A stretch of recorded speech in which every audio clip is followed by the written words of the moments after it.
ជំរាបសួរបងប្អូនទាំងអស់គ្នាថ្ងៃនេះយើងមករៀនធ្វើត្រីបឹងកញ្ឆែតហូបទាំងអស់គ្នាណាបងប្អូនចាហើយសម្រាប់ត្រីបឹងកញ្ឆែតនេះណាបងប្អូនអើយនិយាយពីថាឆ្ងាញ់ណាហើយថាបើសិនបើថាយើងបានបាយក្តៅក្តៅឬក៏យើងមានអាឆ្នាំងអីអាឆ្នាំងសម្រាប់គេដាក់ត្រីដូចបងប្អូនទៅហូបការទៅហូបអីគេដាក់ត្រីផ្ទក់មួយគេដាក់មានទឹកមានអីគេទៀតគឺថាហ្នឹងរឹតតែឆ្ងាញ់ដោយសារតែខ្ញុំអត់មានបងប្អូនអើយនេះមានតែដាក់ថាសអញ្ចឹងមកហ្នឹងហើយបងប្អូនទាំងអស់គ្នានេះបើក្បាលលីឡូជូនបងប្អូនឲ្យបងប្អូនបានទស្សនាអញ្ចឹងណាបងប្អូនចានិយាយពីថាគ្រឿងឡើងពេញថាសបងប្អូនអើយថាក្លិនឡើងឈ្ងុយពេញណាពេញណីអញ្ចឹងណាបងប្អូនវាសាយភេដោយសារតែក្លិនត្រីក្លិនសដែកដីក្លិនកាពិក្លិនអីទៅបងប្អូនអើយណាភេគ្រឿងភេអីទៀតមកអេមតំណងហើយនេះតួបងប្អូនថាតួដូរម្ដងដល់វាដូរតួភ្លក់ឲ្យបងប្អូនភ្លក់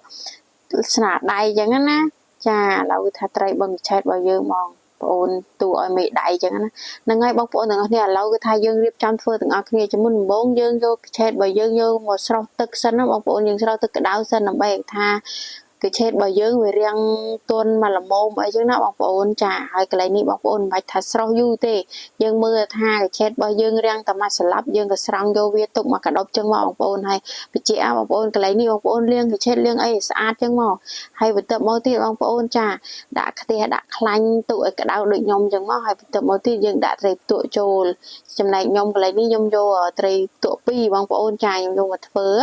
ហើយសម្រាប់ត្រីផ្ទក់បងប្អូនឆូតវាឲ្យស្អាតដូចខ្ញុំចឹងមកឲ្យបងប្អូនដូចថាពិបាកជៀនបើអីពិបាកយកមកបងប្អូនកាត់ជា2មកក៏បានដែរចាហើយនេះគ្រឿងផ្សំរបស់ខ្ញុំមានដូចជាខ្ទិះដូងកាពិមានសណ្តែកដីមានស្ករត្នោត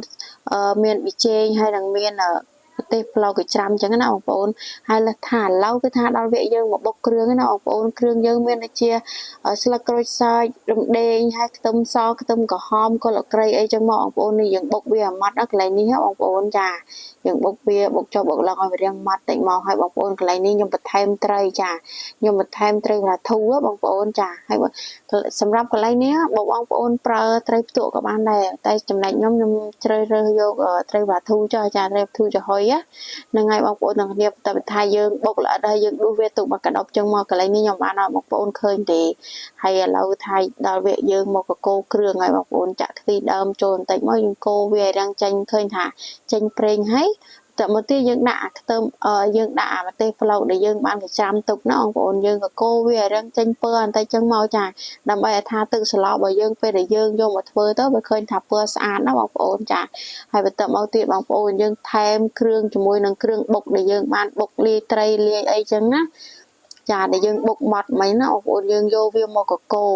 ចាយើងយកវាមកកកូរត្រឡប់ទៅត្រឡប់មកហើយកន្លែងនេះខ្ញុំចាក់ខ្ទិះដូងចូលបន្តិចបងប្អូនកុំឲ្យវាកោកពេកចឹងណាចាហើយបន្ទាប់មកកន្លែងនេះបងប្អូនយើងកូរវាឲ្យរាងឈ្ងុយបន្តិចមកចាកូរចុះកូរឡើងឲ្យគ្រឿងយើងវារាងឈ្ងុយហើយបងប្អូនបន្ថែមគ្រឿងដូចជាទឹកត្រីបន្តិចមកចា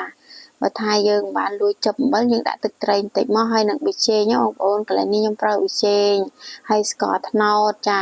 សម្រាប់ត្រីបឹងកញ្ឆែតខ្ញុំអត់បានប្រើស្ករសទេបងប្អូនខ្ញុំប្រើស្ករត្នោតវិញដើម្បីឲ្យថា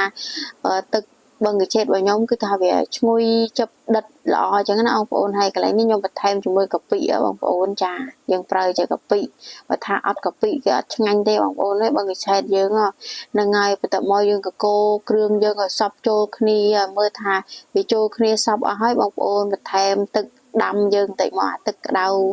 យើងនិយាយរួមទៅទឹកឆ្អិនណាបងប្អូនចាថ្ងៃនេះខ្ញុំបន្ថែមទឹកឆ្អិនហ្នឹងហើយបន្ទាប់មកទៀតយើងកូរវាទៅបងប្អូនហើយណាមួយយើងទុកវាឲ្យពុះដើម្បីឲ្យថាគ្រឿងរបស់យើងនេះវាចូលជាតិគ្នាឲ្យសព្វចឹងណាបងប្អូនចាហើយកន្លែងនេះបងប្អូនបន្ថែមជាមួយនឹងទឹកដូងរបស់យើងទឹកខ្ទិះដូងសុំទោសបងប្អូនចាទឹកខ្ទិះដូងរបស់យើងចូលហើយណាមួយជាចុងបង្ហើយបងប្អូនយើងថែមសណ្តែកដីចូលទៅបងប្អូនដើម្បីឲ្យថែវាកាន់តែឈ្ងុយចាដើម្បីឲ្យគេហៅថាទឹកសូសរបស់យើងនេះវាឈ្ងុយហើយកន្លែងនេះបងប្អូនភ្លក់មើលល្មមយ៉ាងណាយ៉ាងណីបងប្អូនភ្លក់មើលតាមកលៈទេសៈផងចា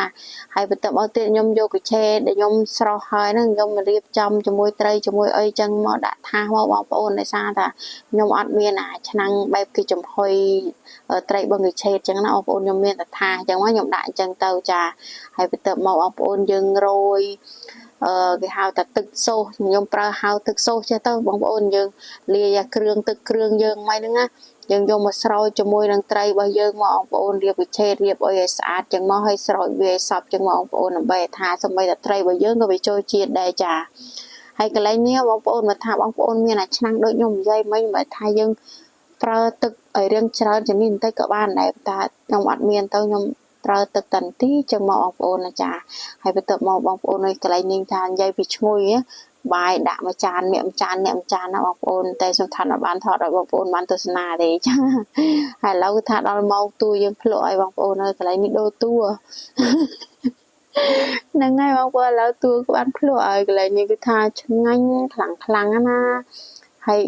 ឃើញបងប្អូនតួឲ្យមេដៃហ្នឹងហើយបងប្អូនទាំងអស់គ្នាអរគុណបងប្អូនខ្លាំងមែនទែនហើយបងតនេឲ្យបងប្អូនអាចធ្វើហូបបានណាត្រីបើឆែធ្វើតាមខ្ញុំសាក់មើលទៅគឺថាឆ្ងាញ់ខ្លាំងហ្នឹងហើយបងប្អូនអរគុណបងប្អូនទាំងអស់គ្នាដែលមើលវីដេអូតាំងពីដើមរហូតដល់ចប់ហើយកុំភ្លេចជួយ follow page ហើយនឹង share វីដេអូនេះម្នាក់មួយផងបងប្អូនដើម្បីឲ្យថាឲ្យខ្ញុំមានកម្លាំងចិត្តនឹងបង្កើតវីដេអូថ្មីជូនឲ្យបងប្អូនបានទស្សនាអញ្ចឹងណាបងប្អូនចាហើយជូនពរឲ្យបងប្អូនរស់ស៊ីទូទានមានបានគ្រប់គ្នាអរគុណច្រើនណាបងប្អូនជំរាបលា